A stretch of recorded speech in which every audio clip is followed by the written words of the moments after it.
বিজ্ঞানময় বিধাতা যিনি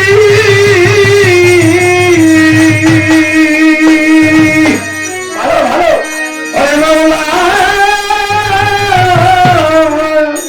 বিজ্ঞানময় বিধাতা যিনি আপনার আছেন তিনি নবরূপে নিজেই নারায়ণ ওরে পাগল মন চিনি না তো গুরু কেমন ওরে চিনি না তো গুরু কেমন ওরে পাগল মন চিনি না তো গুরু কেমন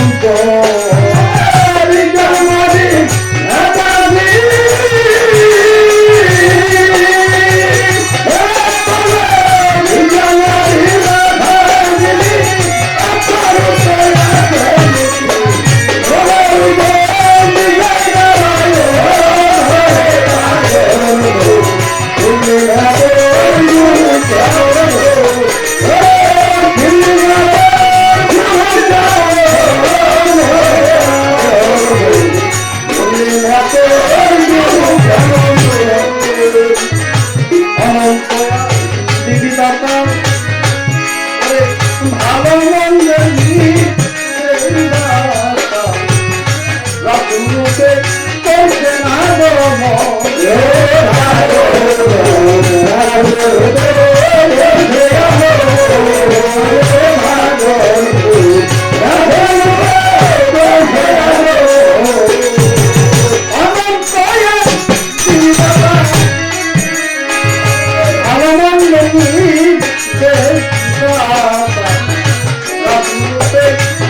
না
এবং গুরু হলো তাদেরই একজন। মানুষ অনেকেই বলে গুরু দেওয়া যাবে না, গুরুকে সেজদা দেওয়া যাবে না, গুরুকে এত সম্মান করা যাবে না, সেটা পুরোপুরি ভুল ধারণা। যেমন অজু করছেন, স্বয়ং সম্পূর্ণ জামায় একটু গোবর বসছে কি নামাজ হবে বাবা? হবে না, হবে না। তাইলে গুরু দেওয়া এমন একটি জিনিস, সেটা কিন্তু আপনার আমার আদেশে গুরু আসে না, গুরুরা কোনো বানাওয়াজ করে আসে না। গাছ রেখুন, যখন দয়াল নবী এই পৃথিবী ছেড়ে যাওয়ার একটি সময় চলে আসে, তার কারণ যারা ওলি আল্লাহ, যার সে তো দয়াল নবী, যার সাথে সব সময় হরদমে ওহি ছাড়া কথা বলতো না। তার কারণ সে যদি একটি কথা বলতো, স্বয়ং মালিকই সে কথাটি বলতো। তার কারণে কিন্তু অনেক প্রমাণ। তখন বলল, হে দোস্ত, এখন ইসলাম প্রচার হয়ে গেছে, তোমার আর এই পৃথিবীতে থাকার প্রয়োজন নাই, আলীর আগমন হয়ে গেছে, তুমি তাড়াতাড়ি আমার কাছে চলে এসো। তখন আমার দয়াল নবী বলে, আমি যে জিনিসগুলো রেখে যাব, সে জিনিসগুলো কিভাবে রেখে যাব? আমাকে একটি ওই রকম ভাবে সভা করে দেন, যাতে আমি ওই সভার ভিতরে প্রচার করে যেতে পারি, যা আমি পৃথিবীতে না থাকা কালেও আমার সেই কথাগুলো, আমার আদেশ নির্দেশ এই জগতে আমার যারা উম্মত তারা যেন পায় এবং শুনতে পারে। তখন হজের ব্যবস্থাটা হলো, দয়াল নবী 6 লক্ষ সাহাবী নিয়ে হজ যান, হজ করেন। হজ করে এসে গাজরে ঘুমক একটি নামে একটি জায়গার ভিতরে, সে জায়গায় পানি ছিল, পাহাড়ের গর্ত, চারিদিকে পাহাড়, মাঝখানে একটু পানি পানি জমাতো।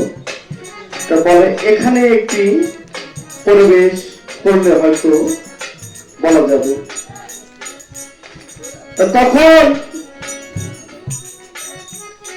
অনেক অনেক হাদিসে কিতাবে অনেক অনেক ভাবে বিবরণ আছে। সেটা যেমন বলেছে, 4টি উটের মাধ্যমে গদি দিয়ে মঞ্চ তৈরি করলো, সেখানে শতাধিক 6 লক্ষ সাহাবাগণ এবং এই উম্মতগণ ছিল, যাদেরকে চতুর্দিকে দাঁড়ানো। সেখানে থেকে সেই উটের পর চড়ে আমার দয়াল নবী বলে, আমি তা কিছু বলতেছি, আপনারা কি শোনেন? বলে হ্যাঁ। এমন ভাবে বলতেছেন বজ্রকণ্ঠের যেমন আপনি আমার কানের ঘরে এসে বলতেছেন। তাই সকলে বলে, আমার তো যাওয়ার ওঠাদের সময় হয়ে গেছে, তবে আমি যদি চলে যাই। তখন বলে যে আমরা কার কাছে যাব, কি রেখে যাবেন আমাদের জন্য?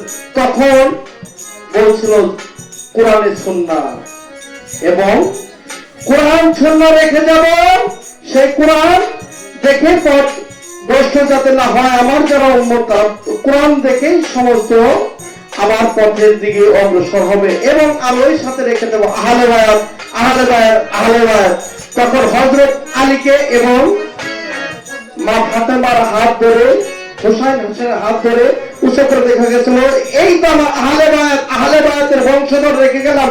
আলীর মাধ্যমে যে আসবে সেই আমাকে পাবে, যে আলীকে ভালোবাসবে সে আমাকে ভালোবাসবে। সেখান থেকে কিন্তু পীরের একটি স্থান। এখন যদি আমরা নতুন নতুন কথা শুনি, পীর কি? আসলে বাবা, পীর যদি না চিনি তাহলে তো আলীর প্রয়োজন নাই। আর আলীকে যদি ভালো না বাসি, তাহলে দয়াল নবীকেও পাওয়ার কোনো রাস্তা নাই। এই তিন ধারা প্রাপ্ত যারা, আল্লাহ নবী আলী তারা হইল তাদের ইয়েই গো, ওরে পাগল তাদের ইয়েই গো।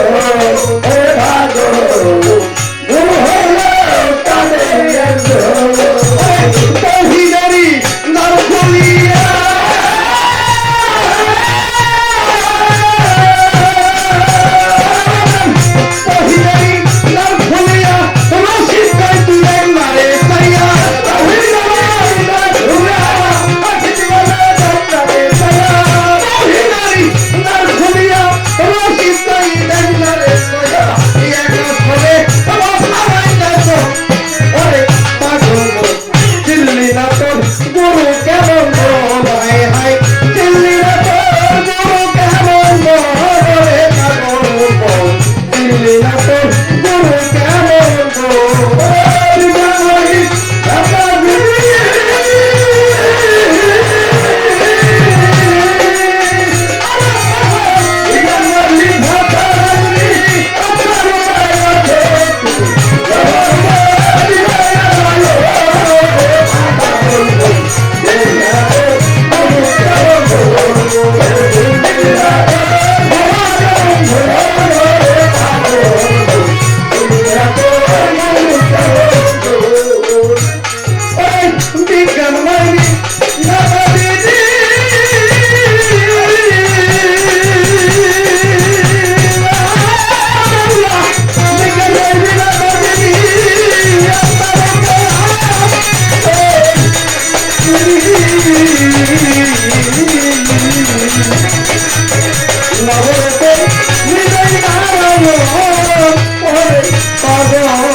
গো দিল্লি না তো গুরু কেমন গো দিল্লি না তো